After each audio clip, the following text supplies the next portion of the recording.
part completely undefended. But he just lacked the initiative, perhaps not feeling courageous enough because he knew his teammate wasn't really doing anything to actually help the situation. Volksgrenadier and MG42 team hanging around the headquarters. Mortar, MG42 and pack moving forwards, but no actual infantry, nothing to actually fight. And we see further packs being moved in. This is quite tragic. Mortar rounds raining in on the American positions. Not doing a lot though, and we see a bit of fighting here. Mortar half-track being attacked by the T-17, and of course rejfor as well does not possess any anti-tank assets. And we see the flak feeling firing away at the T-17, doing a bit of damage actually. A bit surprising, but hitting the rear armor and apparently managing some damage against it, but the T-17 quickly pulls back. While the others hang around near a combination of Airborne and Riflemen. 82nd Airborne Division, I suspect, actually moving into support. Sniper hanging around, not really doing much. Bit of inactivity, and of course a nice cordon, but of course not actually able to do anything, and all the anti-tank assets are in the wrong place. So I'm not entirely sure if there's even any sort of coordination between the two sides, or the two German commanders, as they do seem to be trying to play their own game. And the one game is certainly not capable of standing on its own, that of funkymonkey, yet he insists on it. Does not change his approach, and we see a Luftwaffe team trying to escape, but it's probably going to get cut down. We see plenty of Panzer Elite with Gewehr 43s opening fire on Airborne. The Luftwaffe surprisingly makes it past. And now the Panzer Grenadiers are trying to hunt down the Airborne troops, and really has to be careful on this. Strafing run might be used by pontan1ke to do a lot of damage to his Panzer Grenadiers, cutting through a lot and killing a lot. But so far nothing, and still no anti-tank assets. This is really discouraging, and now the T-17 moves in once more. Absolutely nothing to stop its reign of terror on the German lines. Able to just fire away with its 37mm gun, and of course forcing a full rout on the German troops. And we see Smallfrizl floating a lot of manpower. This is quite tragic. It really could use some more infantry perhaps, or get some armor or anything, but apparently just stocks up on manpower without using it. Observation posts could also have been used, for example here, or here, but again, just a lot of manpower, no actual usage of it. Flak feeling holding the line courageously. Apparently funkymonkey somehow managed to push through here. I missed it, I'm sorry. But I suspect it wasn't anything glorious. Volksgrenadiers not seizing this victory point for some reason. Apparently funkymonkey has not got the memory that they called victory points, not ignore me points. But that might be for another time. Perhaps it's just a mistake. But time will tell, Kettenkratz scouting ahead. And we actually see an observation post going up for Smallfrizl. Apparently he can't hear me. Slightly disturbing thought, I think. But we see a Marder going out, a Marder to take on armored cars. Perhaps not the best choice considering how fast armored cars can be, and since he actually has nothing to actually protect it from the armored cars, and thus keep them at a distance, which is where the Marder is at best. Oh no, moving it in with absolutely no support, nothing to actually scout for it, and now getting fired upon by the T-17, which quickly dashes away. Oh dear, this is not good at all. And now taking fire from the anti-tank gun, because of course he did not actually scout ahead for it, just moved it in as though if it was a tank. And again, as I do believe I said in a previous video cast, Marders are not tanks, nor are they assault guns. They are tank hunters. They're meant to be kept behind your infantry or other mainline units. They're not supposed to be rushed ahead with no support. T-17 does go down, but certainly was very, very desperate for the German forces. The Marder barely making it out of there, and the Panzer Grenadiers and few Luftwaffe troops apparently managing to hold things, but I'm not sure how long this can persist. And the flak feeling has been dealt with by the sniper, since of course the large gun shields apparently provide no protection whatsoever from sniper fire, once more illuminating how vulnerable this flak feeling really is. Most anything can actually deal with it, and this is a bit tragic. Once, in fact, I saw an infantry charge directly at it, and the infantry won, which is a bit sad considering it has 4 20mm auto cannons meant for dealing with aircraft, yet it can't deal with infantry. We see infantry moving in to support it, the Germans standing too close and actually the flak feeling not firing back. Strafing run moving in, killing most of the troops. The flak feeling not able to provide protection since it's now in enemy hands.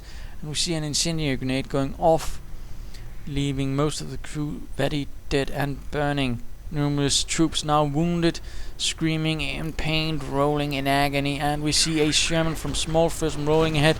Still a lot of manpower just there, apparently not being used for anything. No infantry, no anything. He could easily have gone Rangers. Now he has 2 victory points, but yes, that is how it can be. Marder opening fire, and we hear howitzer rounds rolling in, slaughtering the Panzer Grenadiers, who are for some reason hanging around. The Marder 3 clustered, and of course the Marder is forced to pull back once more. Nothing to protect it except a scared funkymonkey's team. And funkymonkey is doing absolutely nothing.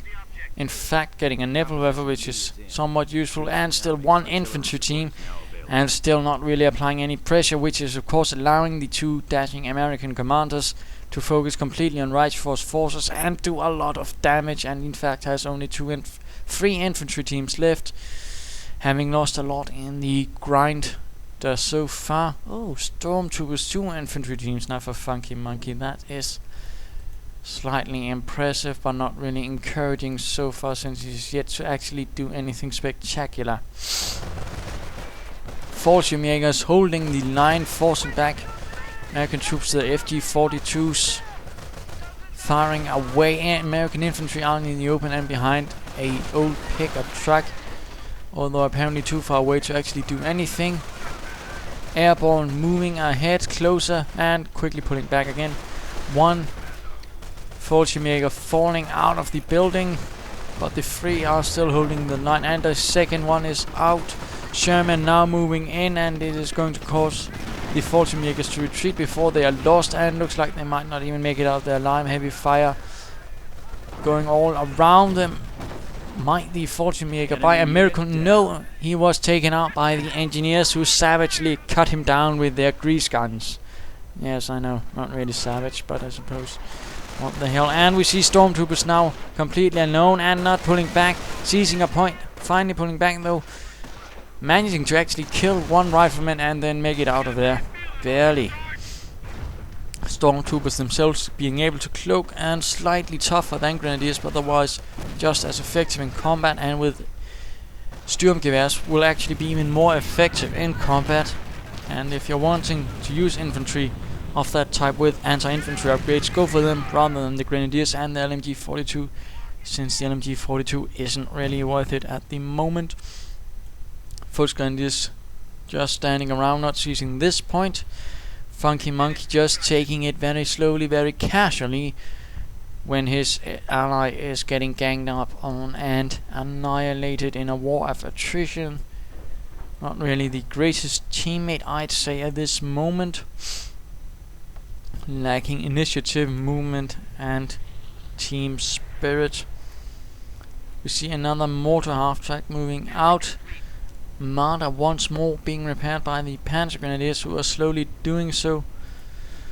And we see the Kettenkrad slowly spotting out positions, finding itself faced with Airborne with the recoilless rifles. Will it move ahead? Apparently yes.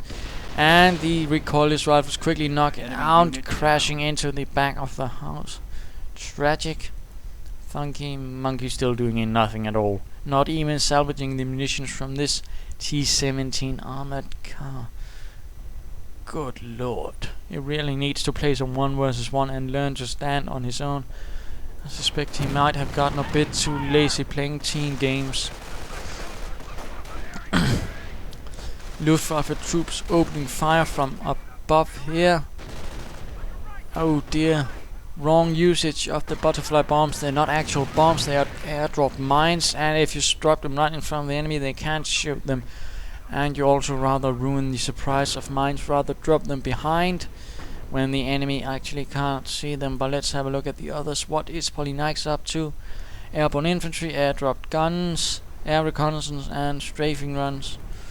All nice and dandy. And we of course see Smallfrizls have begun setting up howitzers to provide further heavy artillery support for 1st Infantry Division troops.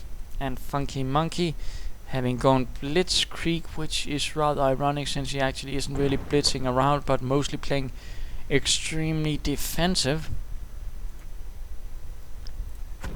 And yes, actually not doing anything, it seems, just bombarding this position here. Not really much going on. American troops slowly approaching from all sides now that rejfor has for the most part been knocked out.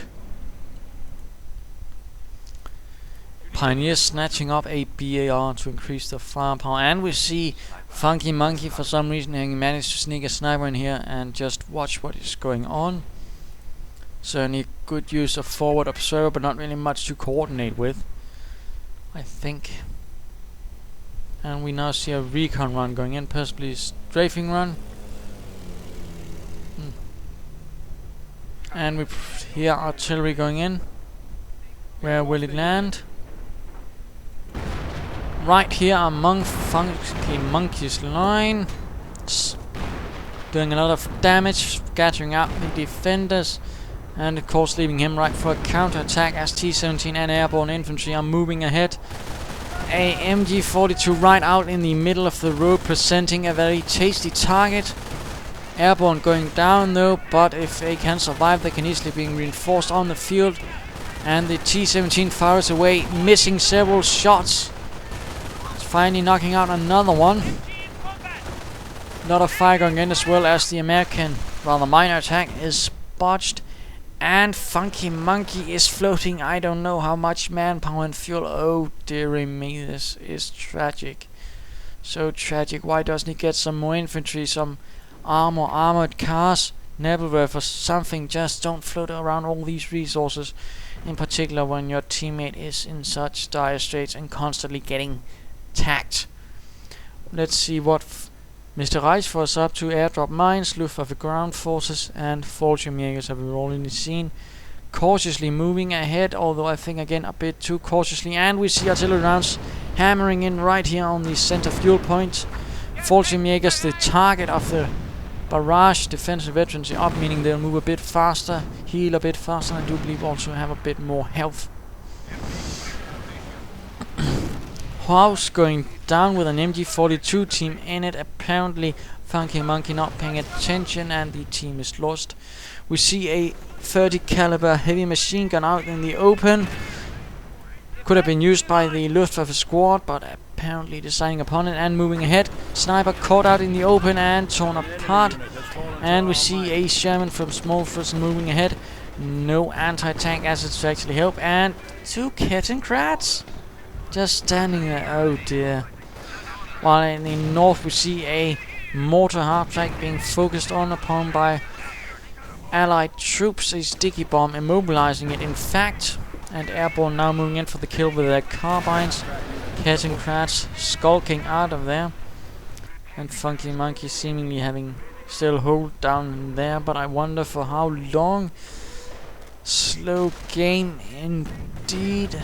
Nothing spectacular from either side, I'd say, although the Americans